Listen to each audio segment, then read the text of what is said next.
የማህበራዊ ሳይንስ የስነሰብ ይሄ ሴኩላሩ የፖለቲካው አስተምሮ ዕውቀት ያላቸው የቤተክርስቲያን ልጆች አሉ። እንዲሁም ደግሞ ሊቃውንቱ የገጠሩን ሰው ጠባይ የሚያውቁ ከካህናት ህዝብ ውስጥ የሚውሉ የልጆቻቸውን ንስሐ የሚያውቁ የማህበራዊ ግንኙነት ፈተናን የሚያውቁ ደግሞ መምከር የሚችሉ ደግሞ ካህናት አሉ። እነዚህን አዋተን እያንዳንዱ ሊቀ ጳጳስ የራሱ የምክር ቤት ማለት ላይ የሙያ ማለት ነው ሙያዊ የሆነ ምክር ይኑረውና በአመት 2 ጊዜ ሲኖዶስ ከመድረሱ በፊት ለምሳሌ ወሎ ያለው ሊቀ ጳጳስ በዙሪያው አሁን ያልኳቸው ሙያ የያዘ አንድ ቲም አለው ማለት ነው። የሙያ የጥቅምት ሲኖዶስ ከመድረሱ በግንቦት እስከ ጥቅምት በነበረው ወራት ምዕመናኑ ላይ ምን ደረሰ፣ በአዎንታዊነትስ ምን ተገኘ፣ ካህናቱ ምን ሆኑ፣ ምን አገኙ፣ ምን አዲስ ነገር አለ፣ ፖለቲካው አካባቢ የዛ ሀገረሰብ ፖለቲካዊ ማህበረሰባዊ መስተጋብሩ ለክርስትና ያለው ፋይዳና ወይንም አዲስ እያበቀለ ያለው አሉታዊ ሁኔታ እያሉ ያጠኑ ለሊቀ ጳጳሱ ያቀርባል። ሊቀ ጳጳሱ ያን ይመለከቱና ከሌሎች ሰዎች ጋራ ጦማር ያዘጋጃሉ። በኔ ሀገረ ስብከት እንዲህ አይነት ፈተናዎች አሉ፣ እንዲህ አይነት መፍትሄዎች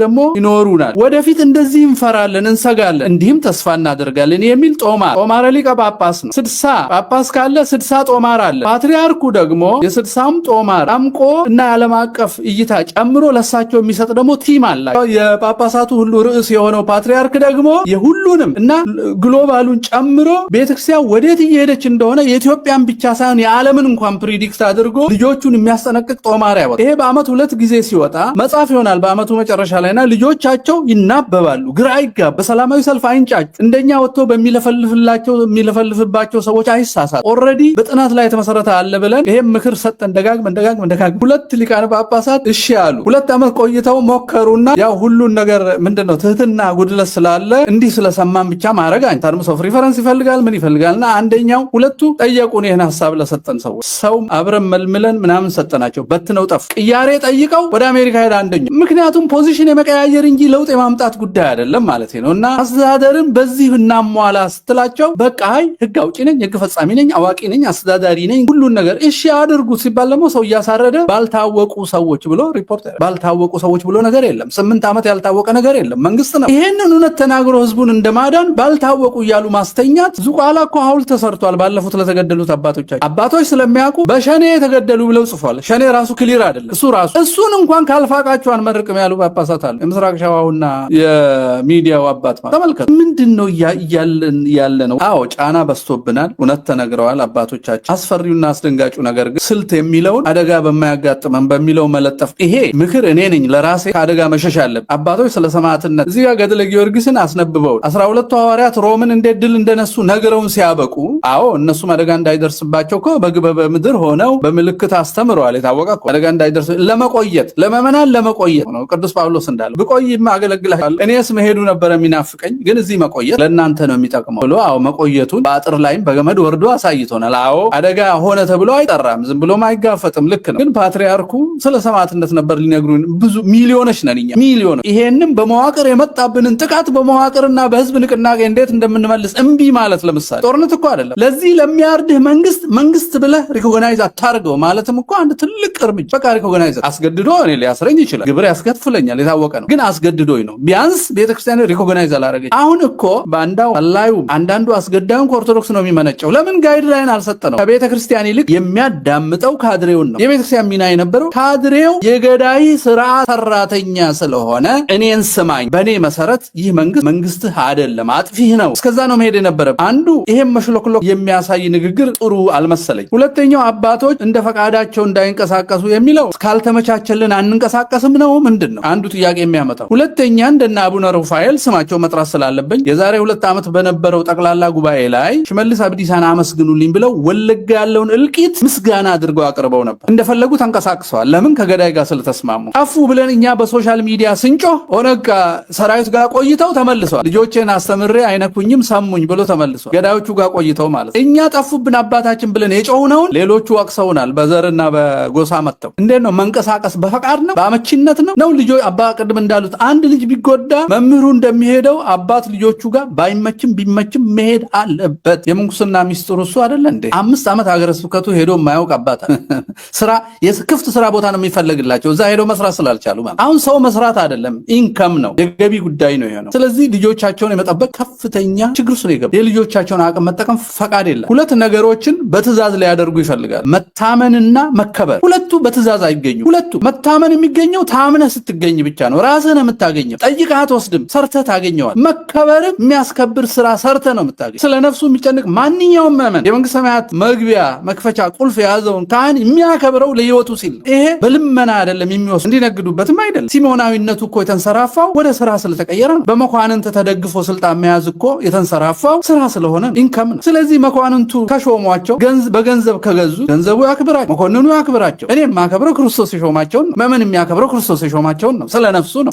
ሳይታመኑ የሚያስከብር ስራ ሳይሰሩ በትእዛዝና በትምህርት ትዝ ይለኛል የዛሬ 20 ምናምን ዓመት አካባቢ ቅዱስ ዑራኤል በጣም አስቸጋሪ አስተዳዳሪ መጣ። በጣም አስቸጋሪ ሰው ሁሉ ጠላች። ካህን አበደ። አንድ መነኩሴ ክላሽ ይዞ ገብቶ ቤተ መቅደሱ ተከሰባቸው። ተአምር ስለሆነ ቤት እንዳለፈች የመንበሩን አምድ ወቅታ አጠገባቸው ተኩሶ ሳይመቱ ቀሩ። ተአምር ነው። እኚህ ሰውዬ ያደረጉት ከዛ ተምረው አጥፍቻለሁ፣ በድያለሁ፣ ወንድሜ አብዶ ጥይት ይዞ እስኪመጣ አድርጌያለሁ አላሉ። ባታዊ አምጥተው አባታችንን አክብሩ አሰበኩ። አሁን የተቸገርነው በስብከት በመወዳደስ ሐዋርያዊ ጉዞ ሄደው መጡ። ፓትርያርኩ ይለዋል ሄደው መንበረ ሰላማን መንበረ ህዋትን ባርከው ሲመለሱ ሐዋርያዊ ጉዞ አደረጉ። ቤተክርስቲያን አፍርሰው ሲመለሱ እሳቸው የሰበሰቡ ሲኖዶስ ያወገዘውን ቦታ በውግዘት ውስጥ ገብተው ባርከው ሲመለሱ ሐዋርያዊ ጉዞ ፈጽመው መጡ። ዓለም አቀፍ ሰበካ መንፈሳዊ ጉባኤው ጥሩ መግለጫ ያወጣል። አሁን እየላላ ሄደ እንጂ የዛሬ 3 ዓመት ያመጣው ጠንካራ ነበር። ሲቆጧቸው እነ ዳንኤል እየቀነሱ አሁን ባዶ አረጉት። ያኔ ሰማዕታት ሪኮግናይዝድ ይሉ ነበረ። አሁን ስለ ሰማዕታት አያነሱ። ምዕመኑ የተናገሩት ካህናቱ የተናገሩት እኛ የምንናገረው አይደለም፣ አለቃ የሚናገረው ነው። አለቃ የሚናገረው እንደሚሰራ የምናውቀው ሻሸመኔ በአንድ ቀን 50 ሰው ያስገደለ ሰው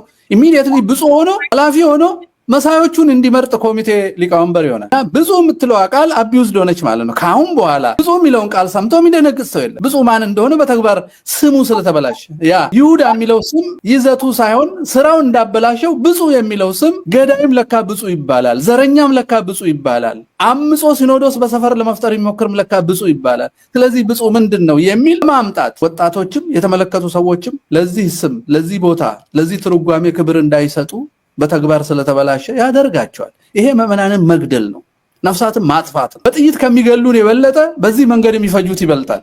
ምክንያቱም ወጣቶቹ ካሁን በኋላ ጳጳስ አያስፈልገን አንፈልግም ማለት ጀምረዋል። አሁን እንግዲህ ያለ ጳጳስ ምን ሊሆኑ ነው? ምንድነው ኦርቶዶክስ ነን ያለ ጳጳስ? ተመልከቱ እያመጡ ያሉትን ግድያ።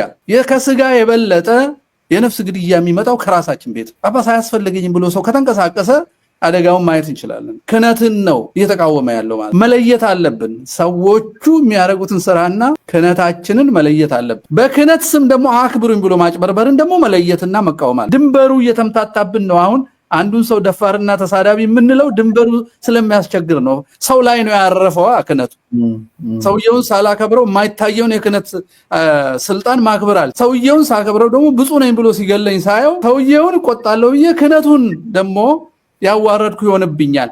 በዛ ቴንሽን መሃል ነው ጭንቀታችን። በዛ ክህነት ተከልሎ ቤተክርስቲያንን የሚያጠፋ ይሆናል ደግሞ ዝም እንዳንል እና ይሄን ውጥረት እንዴት እንፍታ የሚለው ላይ ነው መጨነቅ ያለብን ብዬ ነው የማ ቋሚ ሲኖዶሱ አወገዘ ይላል። አሁን የኛ ቤት ውግዘት እንኳን የአማንያንና የብልጽግና ወንጌል ሃይማኖት ተከታይ መንግስትን ቀርቶ በኢትዮጵያ ቤተክርስቲያን ሞኖኮስን ያሉትን መንበረ ሰላማ መመለስ ያቃተው ምክንያቱም የአማኒነት ስለገባ ወለጋ አባ ገብርኤል ነኝ የሚለውን ሰውዬ መያዝ ያቃተው ውግዘትን ተከትሎ አንዳንድ መንግስታዊ እርምጃዎች በፍትሐ ብሔሩ ህግ መሰረት ቤተክርስቲያን ህጋዊ ሰውነት አላት። ያወገዘችውን ነገር ህግ አፈጻጸሙ በመንግስት ነው። ለምሳሌ የሸሪዓ ፍርድ ቤት የፈረደውን ፖሊስ በፍርዱ መሰረት ወስዶ ያስራል። ሲኖዶስ የወሰነውን መንግስት ነው የሚያስፈጽመው። ለምሳሌ የትግራይ እነ መንበረ ሰላማ የሚባሉት የነሰረቀ ቡድን ተወገዘ። ግን የኢትዮጵያን ኦርቶዶክስ ተዋሕዶ ቤተክርስቲያን አብያተ ክርስቲያናት በሙሉ ምዕመናን በሙሉ ገዳማት በሙሉ ወረው ሲወስዱ መንግስት ምንም አላስፈጸመም። ቅባቶችን አወገዙ።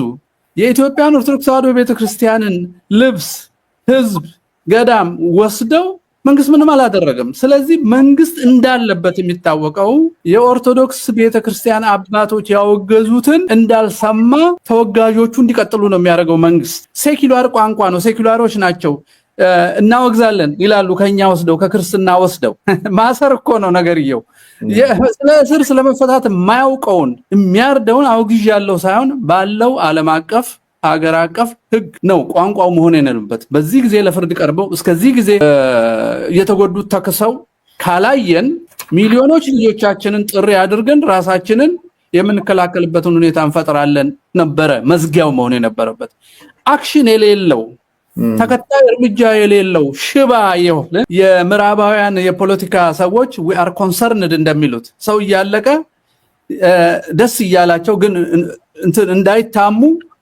we are concerned about what is going on in Ethiopia አሳስቦናል በሶሪያ የሚካሄደው አሳስቦናል በዩክሬን የሚካሄደው አሳስቦናል ይያሉ እንደሚቀልዱት ጠበንጃ እየላኩ አሳስቦናል ይሏል የዛ አይነት መግለጫ ነው ለኔ የሲኖዶሱ መግለጫ ምንም ሽባ የሆነ ክትትል የሌለው ነው እኛ አቅም አለ ይሄ እኮ ትንሽ ነገር ነው ኦነት ትንሽ ነገር አቅማችንን አስተዋውሶ ልጆቻችን ይሄው እረኛው 8 አመት ሙሉ ቀጥ ብሎ መፍትሄ አልሰጥ ብሎናል አቃቤ ህጉ እኛ ስንገደል የሚከሰው ሰው የለም ፖሊስ የሚይዘው ሰው የለም መከላከያ አይላክም ስለኛ ደም ስለዚህ ራስህን የምታድንበትን ሃይማኖትህን ቀኖናህን የአባቶች ሰማዕታትን መንገድ የቀደሙ እንግዲህ ጣሊያን ነጭ ስለሆነ ብቻ ነው እንደወጋ ነው ታቦት ይዘን የወጋ ነው ይሄ እኮ ጥቁር ጣሊያን ነው አይደለም እንዴ ስለዚህ በባህላችን መሰረት የመጣብንን ወራሪ መከላከል ተመካከሩ ትንሽ ሊበዛባቸው ይችላል እንዲህ ማለት ግን ራስን ለመከላከል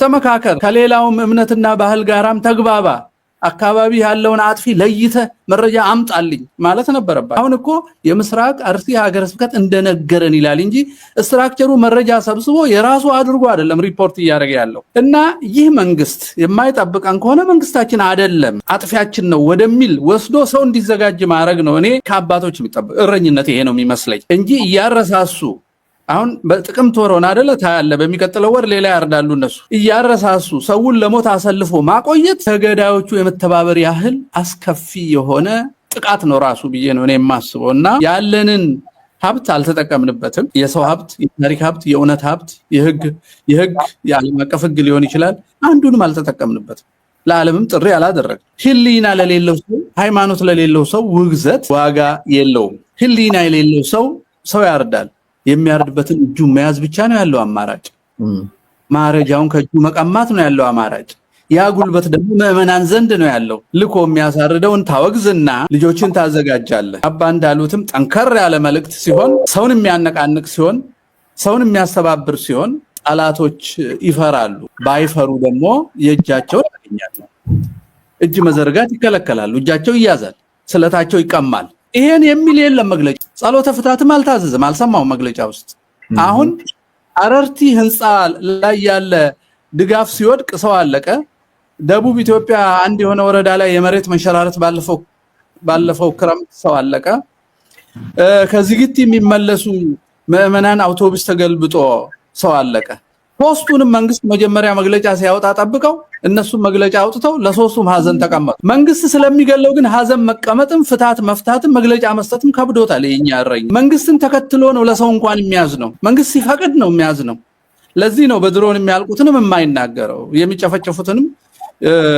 ካህናት የሚታሰሩትን ካህናት በጥፊ የሚደበደቡትን ካህናት የቆሎ ተማሪዎች በድሮን ሲያልቁ የማይናገረው መንግስት ከጨረሰ አይናገር ይሄን የምናቀው በአርያ ስላሴ ደብረ ኤልያስ 570 በአውሮፓ የህግና የፍትህ ማዕከል ተቆጥሮ የተነገረው 570 ነው ያለቀው በዛ ገዳም ያንን ሲጠየቁ አባቶቻችን በተለይ ብፁዕ አቡነ አብርሃምና የገዳማት መምሪያ ኃላፊው እያጣራን ነው ብለው ነበር የቀለዱት እያጣራን ነው የቀለዱት አልተጣራም ምንም አልሆነም ክትትልም የለውም ደም ያፈሰሱትም አሁንም እየተወደሱ ነው እንዳውም ወርቅ ተሸልመዋል ከአባ የሚደረብላቸው